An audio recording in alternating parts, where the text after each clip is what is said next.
Je sais pas, bref, il y a d'autres surprises. Mais tout de suite, déjà, on va écouter le révérend Ecoman.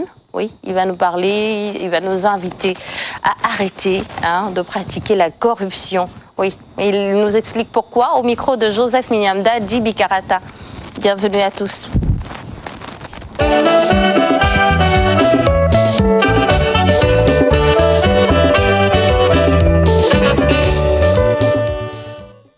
Ok, je salue tous nos téléspectateurs de notre belle chaîne nationale. Le thème de méditation de cette semaine est la corruption. Dans le livre de la Genèse, au chapitre 2, entre les versets 5 et 7, la Bible dit là-dedans que quand Dieu avait créé les cieux et la terre, il n'y avait encore aucun arbuste des champs, il n'y avait encore aucune herbe qui poussait parce qu'il n'avait pas encore fait pleuvoir et puis il n'y avait pas d'homme pour cultiver le sol. Et nous voyons donc à partir de là que l'homme tel que nous sommes, donc dans sa formation, la raison d'être de l'homme sur la terre, c'est de cultiver le sol, autrement dit, de développer son environnement afin d'en tirer le meilleur profit. On peut donc considérer que le travail, en fait, est notre raison d'être. C'est donc une chose, en fait, qui est capitale, qui fait partie de notre identité. Et donc, d'où vient donc aujourd'hui qu'on parle beaucoup de corruption?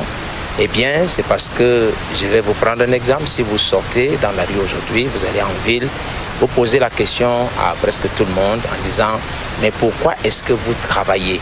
En fait, la grande partie des personnes vont vous répondre « Je travaille parce que je cherche l'argent ». Autrement dit, la seule raison pour laquelle en fait on va travailler, c'est parce qu'on considère le travail comme un gagne-pain. Ou alors on considère le travail comme un tremplin. Et à ce moment, quand vous considérez le travail comme gagne-pain ou tremplin, il y aura un effet néfaste, négatif là derrière. Voltaire avait dit quelque part que le travail éloigne de nous trois grands mots, le vice, l'ennui et le besoin. Mais quand le travail commence à devenir plutôt le gagne-pain, ou alors si tu veux un tremplin pour accéder à des faveurs, alors au lieu de nous éloigner en fait du vice, le gagne-pain lui va plutôt nous plonger dans le vice.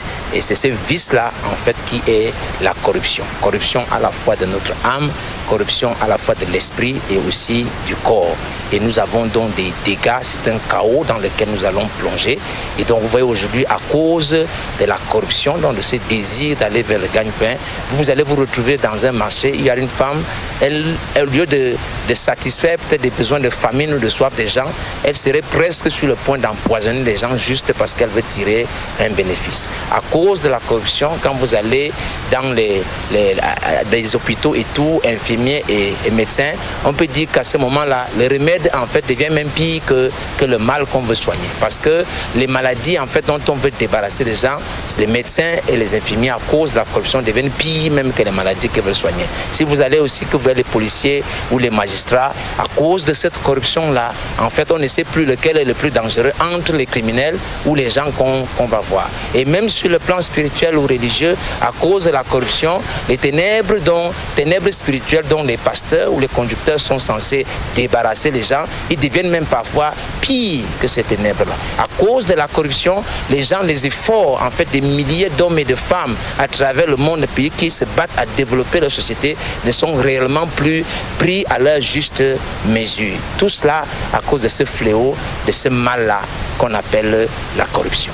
Et c'est à cause de cette poursuite constante et freinée du gagne-pain ou du tremplin.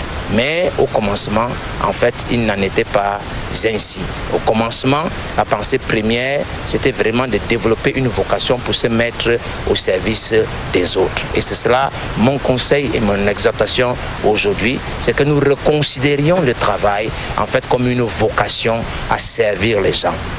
Nous considérions cette vocation-là, que nous la développions, quel que ce soit un homme ou une femme, dans l'environnement où vous êtes, développez votre vocation par des formations, par des échanges, par toutes sortes de contacts, de certifications, des études. Après avoir développé cette vocation-là, pour être en mesure de rendre ce service, alors offrez gracieusement un service utile, un service excellent, un service désintéressé, un service libre. Autour de vous, la récompense viendra d'elle-même.